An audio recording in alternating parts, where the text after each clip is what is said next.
의사가 질병을 진단하거나 수술을 결정할 때 구체적인 검사 수치를 제공하죠. 또 저희 학과 학생들은요, 졸업을 하기 위해선 무조건 이런 대형 병원에서 8주, 무려 8주간의 실습 생활을 거쳐야 하는데요. 저 역시 이번 여름방학을 이 병원들 중 한 곳에서 보냈습니다. 제가 이번 여름방학 동안 겪었던 일들을 여러분들께 이야기 드리려 합니다. 제 첫 직장 생활 결코 순탄치 않았습니다. 선생님들 눈치 보기는 기본이고요. 또 학교 다닐 때 밥 먹듯이 했던 지각, 제가 지각 진짜 많이 하거든요. 그거 금물이죠. 또 시키는 일 정신 똑바로 차리고 해야 됩니다. 이거는 잘못했다간 의료사고거든요. 그런데 문제는 이런 게 아니었습니다. 병원의 검사실 대부분이 자동화되어 있기 때문에 수많은 검사 기기들이 이렇게 움직이는데요. 우웅 이렇게 소리를 내면서요. 그 안을 자세히 들여다보면 벨트를 타고 검체들이 이동합니다. 벨트를 타고 검체들이 검사실을 이동하듯이 저 역시 각 파트를 돌면서 이 병원이라는 기기 안에 부속품이 된 것만 같은 기분이 자꾸 드는 거예요. 그 이동하는 모습을 볼 때면 자꾸 공장 기기 안에 갇혀버린 것만 같았습니다. 오기 전 기대에 부풀었던 제 병원 생활은 점점 따분해졌습니다. 영혼 없이 보냈던 제 병원 생활은 저를 점점 지쳐가게 만들었고요. 딱 저런 표정으로 지내고 있던 제게 하루는 친구가 주말 심야 영화를 보러 가자고 제안했습니다. 무슨 영화를 봤을까요? 힌트를 드리자면 이번 여름에 좀 많이 핫했습니다. 네, 나왔습니다. 정답. 네, 봉준호 감독님의 설국열차입니다. 이 영화 보신 분들 계신가요? 손 좀 들어보실까요? 역시 문화인. 네, 많이들 보셨네요. 이 영화가 얼마 전에 900만을 넘었다고 해요. 하지만 여기 못 보신 분들도 계시니까 제가 예고편 일부분을 보여드리고 가겠습니다.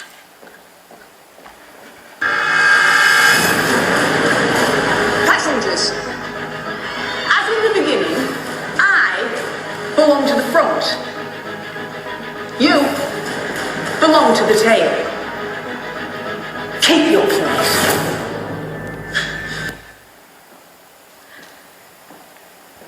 네, 제가 보여드린 이 장면은요, 제가 이 영화에서 가장 인상 깊게 봤던 장면인데요.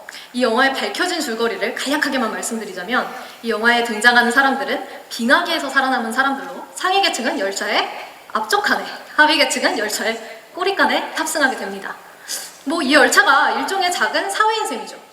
그런데 억압을 당하던 꼬리칸의 지도자 커티스는 자유를 얻기 위해 열차의 앞쪽 엔진을 향해 반란을 일으킵니다. 지금 보여드린 장면은요, 상위 계층이 꼬리칸 사람들을 억압하는 장면 중 하나인데요. 여기서 가장 중요한 대사가 Keep your place, 네 자리를 지켜랍니다. 하지만 저는 이 억압하는 대사를 조금 다른 각도에서 생각하게 됐어요. 그렇게 얻게 된 깨달음은 제 병원 생활에 조금씩 변화를 가져다주기 시작했습니다.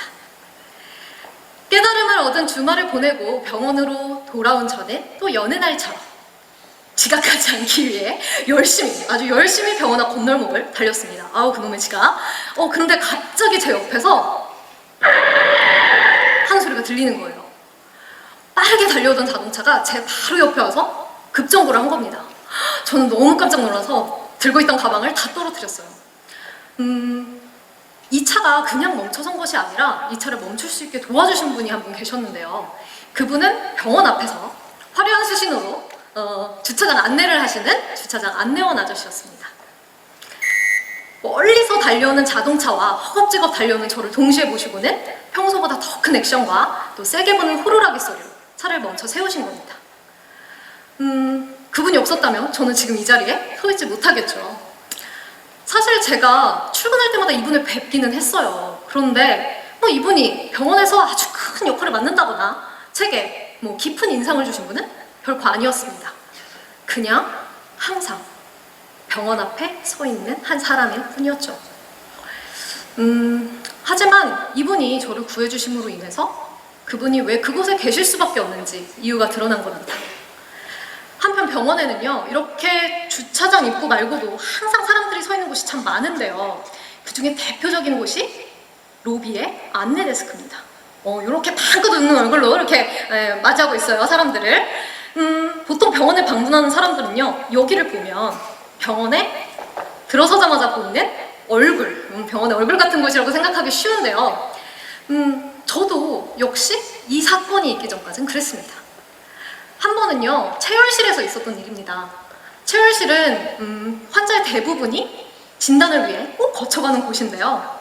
체열은 보통 팔에 정맥을 통해 하는 게 일반적입니다. 하지만 병원에는 연세가 많으신 어르신들, 또 컨디션이 좋지 않은 환자분들이 많기 때문에 때때로 이렇게 팔에서 정맥을 찾지 못할 때가 있어요. 그럴 땐 이렇게 누워서 발등과 같이 신체의 다른 부위를 통해 체열을 하게 되는데요. 그날도 역시 누워서 체열하신 환자분이 한 분 계셨습니다. 그런데 그분은 체열을 마치고 나서 체열의 부작용 중 하나인 어지러움증을 매우 심하게 느끼셨어요. 걷기는커녕 서 있지조차 못할 정도로 말이죠. 이런 경우에는 사실 15분에서 20분 정도 그냥 가만히 누워있으면 해결이 됩니다. 그런데 문제는 이 환자분이 10분 뒤에 병원 진료가 예약되어 있다는 거였어요. 병원 진료가 항상 빡빡하게 밀려있기 때문에 마음대로 시간을 옮길 수가 없거든요. 빨리 이동해야 하는 것이 불가피한 상황이었습니다. 그런데 그 순간 어디서 휠체어를 끌고 막 안내데스크 아저씨들이 달려오셨어요. 그러고선 환자를 번쩍 들어서 휠체어에 앉히고 그 다음 천천히 진료실을 향해 체열실을 빠져나가셨습니다. 그 뒷모습을 보고 있던 저는 저분들도 그곳에 꼭 계셔야 하구나, 그냥 웃기만 하는 분들이 아니구나 라는 걸 깨달았습니다. 그 깨달음을 얻은 뒤 제가 있던 진단검사의학과에서도 예전에는 보이지 않던 것들이 보이기 시작했는데요. 네, 그 전에 그 모습을 보고 깨달음을 얻고 난 뒤에 병원에서 존재하는 많은 이들이 크든 작든 병원에서 발생하는 모든 일들을 담당하고 있다는 걸 알았습니다. 마치 모양이 다른 퍼즐 조각처럼 말이죠. 차를 끌고 주차장에 들어서면서부터 모든 검사와 진료를 마치고 병원 밖을 나서는 순간까지, 여기 중에 단 한 사람이라도 존재하지 않는다면 때에 따라 환자의 상태는 더 위중해질 수도 있고 정확한 시간에 서비스를 받지 못할 수도 있습니다. 여기서 중요하지 않은 존재는 단 한 사람도 없다는 거죠. 그 깨달음을 얻고 나서 제가 진단검사의학과에 돌아가니까 예전에는 보이지 않던 것들이 보이기 시작했습니다. 왕응급이라고 적혀있는 검체들이 들어와요. 그러면 마치 빨리 검사를 내야 되거든요. 그러니까 모두가 달려다니면서 검사를 진행합니다. 또 항상 들어오던 검체가 뚝 끊기는 경우가 있어요. 그럴 때는 임상병리사 선생님들이 병원 내 전산망을 통해 환자의 상태를 꼭 체크하시는데요. 이렇게 들어오던 검체가 뚝 끊기는 경우에는 환자분이 쾌차하셔서 병원을 나가시는 경우도 있지만 돌아가셔서 들어오지 않는 경우도 있습니다. 이럴 때 돌아가셔서 들어오지 않는 경우에는요, 마치 자신의 일처럼 굉장히 가슴 아파하셨어요. 제가 처음에 공장 기기 안에 갇혀있다고 느꼈던 그곳에도 환자를 향해 뛰는 따뜻한 심장이 있었던 겁니다. 이제 저를 비롯한 제 눈에 비친 모든 사람들이 병원이란 기기의 부속품이 아니었습니다. 그곳에 꼭 필요한 자부심으로 일하는 사람들이었던 거죠. 네, 그 자부심을 갖고 일하는 사람들이 있는 걸 확인한 뒤에 저는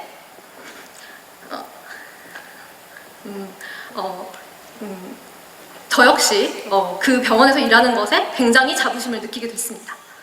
그리고 또 대형 병원에서 일한다고 하면 사람들은 이렇게 묻습니다.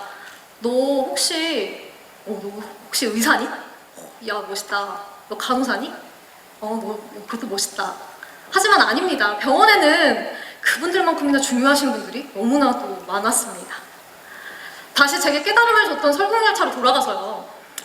설국열차라는 고립된 개념을 하나의 사회로 본 것처럼 저 역시 이 병원을 하나의 사회로 느낀 겁니다. 확장시켜서 우리가 살고 있는 진짜 사회는 어떨까요? 어떤 사람이 하는 일이 겉으로 보기에 영향력이 좀 크다, 역할이 좀 크다라고 생각되는 일이면 우리는 그냥 그 일이 좀 더 가치 있는 일처럼 평가되곤 합니다.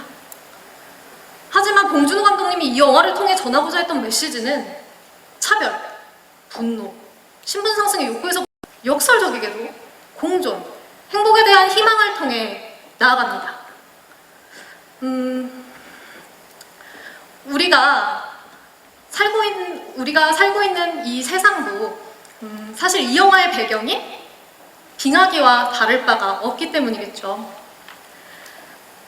우리는 빙하기처럼 우리가 살고 있는 사회를 벽이 굉장히 높다고 생각합니다. 사회에 대한 벽, 또 행복에 대한 벽. 하지만 우린 이 벽을 넘을 수 있는 방법을 이미 알고 있는지도 모릅니다.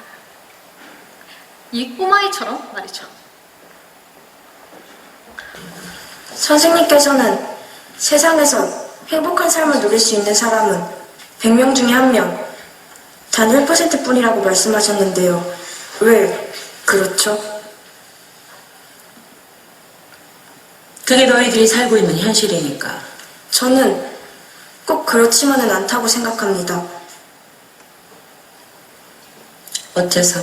서연이는 책을 읽을 때 행복하다고 하지만 오동구는 곤충하고 놀 때 행복하다고 하고요. 보미는 만화를 그릴 때 행복하다고 하지만 저는 보미가 만화를 그려줬을 때 행복했거든요.